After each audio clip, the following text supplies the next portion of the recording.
বিচিত্র অঙ্গভঙ্গিতে মিথ্যা কুরুচিপূর্ণ সংবাদ পরিবেশনে ভারতীয় গণমাধ্যম রিপাবলিক বাংলার যেন জুড়ি মেলা ভার। এমনটাই যেন মনে করেন বাংলাদেশ, নেপাল সহ বহু দেশের মানুষ। আর তাতে চ্যানেলটির প্রতি দিন দিন যেন ক্ষোভ বাড়ছিল সাধারণ মানুষের। আর তারই প্রতিফলন ঘটেছে এবার নেপালের মাটিতে। সেখানে হঠাৎ চ্যানেলটির এক সংবাদকর্মীকে চড় মেরে বসেন এক তরুণ। আর সেই ভিডিও এবার বিদ্যুতের গতিতে ভাইরাল হয়েছে সোশ্যাল মিডিয়ায়। এবার ভারতের আলোচিত সমালোচিত টিভি চ্যানেল রিপাবলিক বাংলাকে এক হাত দেখে নিয়েছে নেপালের তরুণরা। ভাইরাল হওয়া ভিডিওতে দেখা গেছে নেপালের সংবাদ সংগ্রহে গিয়েছিলেন রিপাবলিক বাংলা টিভির এক সাংবাদিক। দেশটির গণ অভ্যুত্থান নিয়ে এক নেতিবাচক প্রশ্ন ও মন্তব্য করায় ক্ষুব্ধ হয়ে তার ওপর চড়াও হয় নেপালের এক তরুণ। ওয়ালটন এখন দেশের সীমানা পেরিয়ে পৌঁছে গিয়েছে 50টিরও বেশি দেশে।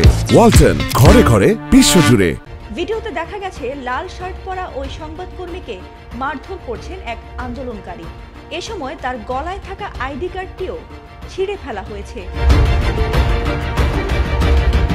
ভিডিওটি ছড়িয়ে পড়লে কমেন্টে অনেকেই খুশি হয়ে লিখেছেন, সাহসী দেশপ্রেমিক যোদ্ধাকে লাল সালাম, আমরা যা পারিনি তা উনি করেছেন।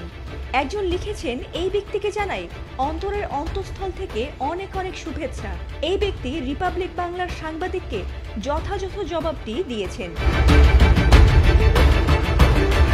নেপালে ভারতীয় সংবাদ মাধ্যমগুলো গদি মিডিয়া নামেই বেশি পরিচিত। বাংলাদেশ, নেপাল সহ দক্ষিণ এশিয়ার বহু দেশেই রিপাবলিক বাংলার সংবাদ পরিবেশনের ধরন নিয়ে তীব্র অসন্তোষ রয়েছে।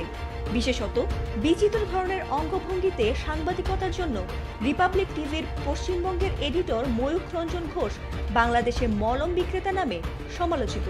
এছাড়া বাংলাদেশের রাজনীতি নিয়ে উল্টোপাল্টা খবর প্রচারের কারণে চ্যানেলটির সমালোচনা অনেক আগে থেকেই তুঙ্গে উঠেছিল। এবার নেপালের তরুণদের এমন ক্ষুব্ধ প্রতিক্রিয়া যেন তারই কড়া জবাব দিয়েছে বলে মনে করছেন অনেক নেটিজেনরা। ফাতিমা সুলতানা, এটিএন বাংলা।